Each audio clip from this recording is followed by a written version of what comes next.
Hi, magandang hapon po sa inyong lahat for our second reading of the day. Ano po kaya ang makikita natin sa second reading of the day today? Ayan. Balasahin po muna natin, no, para makita po natin kung ano po ang makikita natin sa second reading of the day today.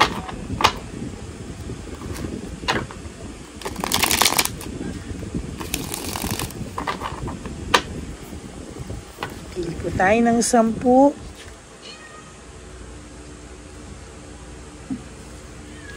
1, 2, 3, 4, 5, 6, 7, 8, 9, and 10.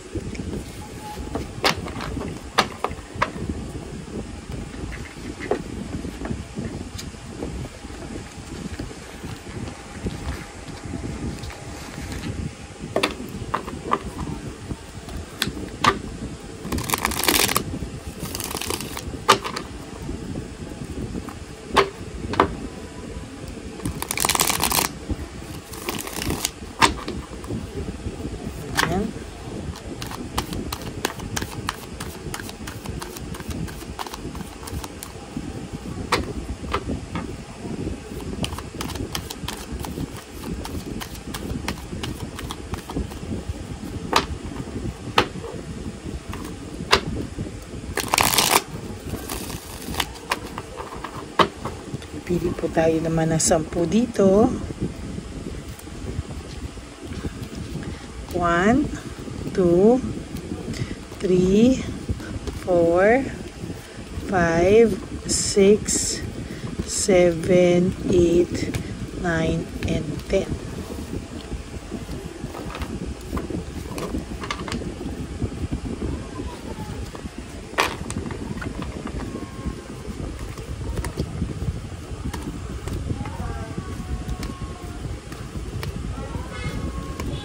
Yan.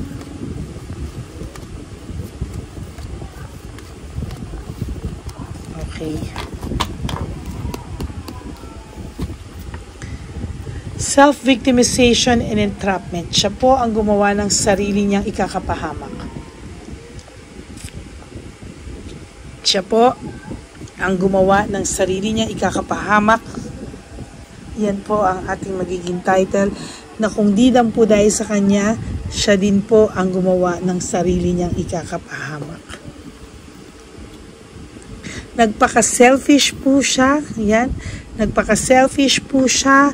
Naging sobra po siyang makasarili. Kaya po ibinalik lang po sa kanya ng tadhana kung ano man po yung nakikita natin dito. And somehow, ayan po ang nangyari sa pagiging selfish niya. Siya po ang naapektuhan. Siya po ang tinablan ng sarili niya pong kalokohan, kasinungalingan. He or she used to have a happy home or a happy relationship with you, no?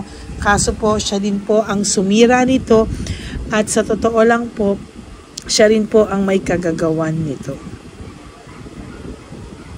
Sa nakikita ko po, kung ito po ay nagbabalang po ng pride, kung ito po ay nagbaba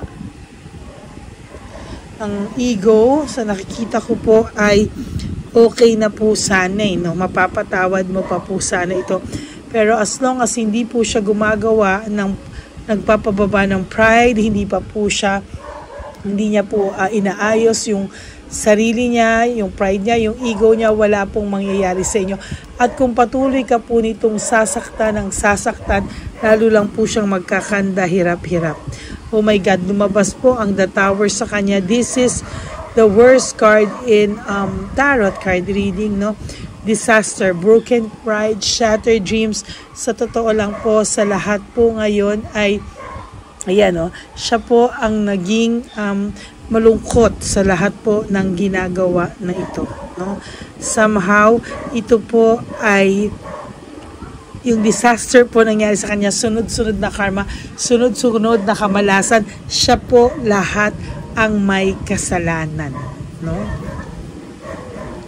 And good luck, unexpected good luck sa iyo po, kahit hindi mo po ine-expect, unti-unti pong umaayos ang buhay mo. Nagugulat ka na lang po, no? Nagugulat ka na lang po bakit hindi po bakit ngayon parang medyo okay ka na, no? Kahit na nasasaktan ka ng naiisip mo pa rin po siya, hindi na po ganon kasakit yung nararamdaman mo, no? Na-overcome mo po kahit papaano yung mga challenges na nangyari. Yung mga challenges po ay unti-unti mo na pong nakaya, no? Gulat na gulat ka po at kahit papaano po ay hindi mo na po masyadong iniinda. Hindi na po ganon kasakit. Yan. Lahat po ng gawin nitong taong to ay walang resulta. Lahat po ng gawin ng taong to sa ngayon ay nahihirapan po siya sa totoo lang, no? Nahihirapan po siya at hindi po work without result. Sa totoo lang po, wala po akong nakikita dito na pagbabago sa buhay niya kung di patuloy lang po siyang minamalas, no? There's cold heart and bitterness. Kahit po yung bago po nitong karelasyon, kahit po tingnan mo po ito araw-araw sa Facebook at araw-araw mo pong makita ito na masaya sila, sa totoo lang po, this is a lie. Simula po noon hanggang ngayon, ito po ay kasinungalingan lamang, no? Talagang hindi mo po makikita na ang totoong sitwasyon nila, no? Akala mo po they are very sweet, lahat po, pero no, this is not hindi po ito ang talagang senaryo, no? Talagang hindi po sila senaryo, walang direksyon po ang totoong senaryo nila, very unpredictable. Wala po akong nakikita dito na katotohanan sa samahan nila, no? Ang katotohanan po sa samahan nila somehow ay nagkakabisitan ni coldness and bitterness, no? Walang direksyon, no motivation, lack of passion, uninspired. Yan po ang nakikita ko sa lahat ng nangyayari sa kanila, pero ang pinakikita po nila sa iyo ay kabaliktaran. Ay kabaliktaran po, at somehow sa nakikita ko po dito ay wala pong motivation talaga sa lahat, and there's really lack of passion. Ikaw po nagtataka ka, anong nangyari sa akin? Sabi mo sa sarili mo, bakit dati sakit na sakit ako?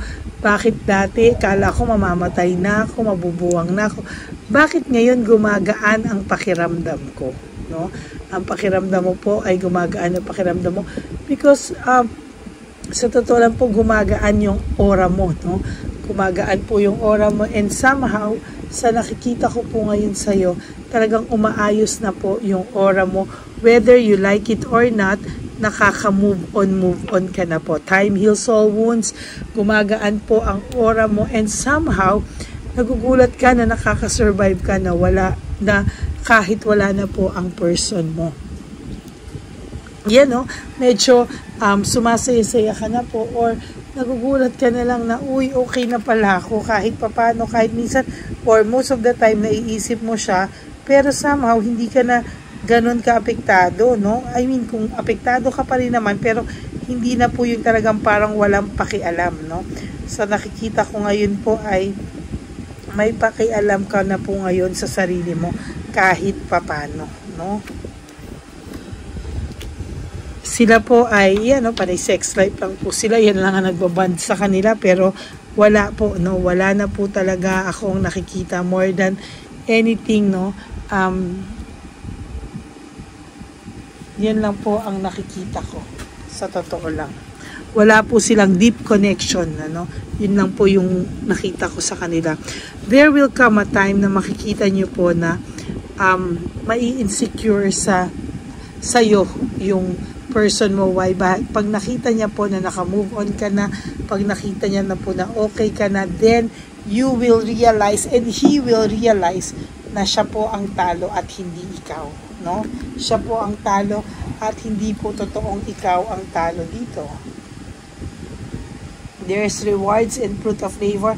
Sa totoo lang po, sa nakikita ko din po dito, no, ay sunod-sunod po ang magiging blessing sa'yo. Whether you like it or not, sunod-sunod po ang magiging blessings mo. No? Control and compassion. Magiging mas compassionate ka pa po sa sarili mo. Bibigyan mo po ng limitations yung sarili mo pagdating sa, kumbaga magkakaroon ka na po ng wall. Hindi ka po agad-agad magtitiwala na, no? Somehow, minututunan ka naman pong lesson dito. And sa nakikita ko po, malaki din po yung lesson na nakuha mo dito at maganda rin naman po yung napanatag ka po kahit papano. There's change, no? Maganda na po ang mga susunod na mangyayari sa buhay mo and somehow, hindi mo man po in-expect, pero there will come a time na maiintindihan mo po lahat, no? Maiintindihan mo po ano nangyari, bakit naging okay, bakit ka nakasurvive, and sasabihin mo, kailangan ko lang pala talagang pagdaanan ito para mas matutunan mo pong pahalagahan at mahalin ang sarili mo. Emotional immaturity, I can see that there is this emotional immaturity, insecurity, and disappointment, no? So nakikita ko po, very, very disappointed ka po nung una sa kanya, nasaktan ka, pero itong pong taong to, kahit ano at kahit kailan, at kahit saang relasyon po, no, hindi lang po sa'yo, is emotionally immature pa rin po ang taong ito, no? At talagang sa nakikita ko, very greedy and possessive. Sa totoo lang po, ayan, no? Yan po ang nakikita ko. Sa totoo lang, na lahat po ng ito ay nanggaling sa kanya. Lahat po ng malas niya sa buhay, lahat po ng mga hindi magandang nangyayari sa kanya, it all bounce back na kasalanan niya po ang lahat. Yan, ano? Yan po ang nakikita ko sa second reading of the day. Okay, tingnan natin yung tatlong baraha dito, no? Tingnan lang po natin ang bonus card na tatlo. Tingnan, bubunot lang po tayo.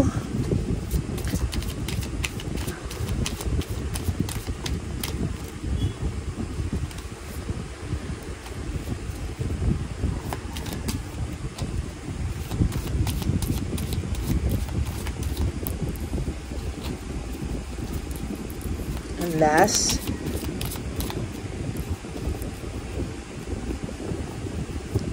one, two, three. I wish I could share my good news with you. No? Ikaw pa rin po ang gusto nitong kausap. Ikaw pa rin po ang gusto nitong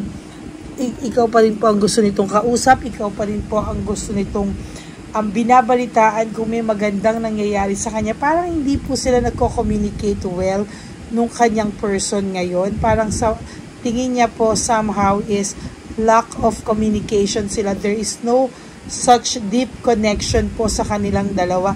Kaya po, ayan, ano, very, very, I wish daw, sabi niya, na sana nandyan ka pa. Sana ikaw pa rin yung nasasabihan niya ng good news niya, ng bad news niya, mas maraming bad news no?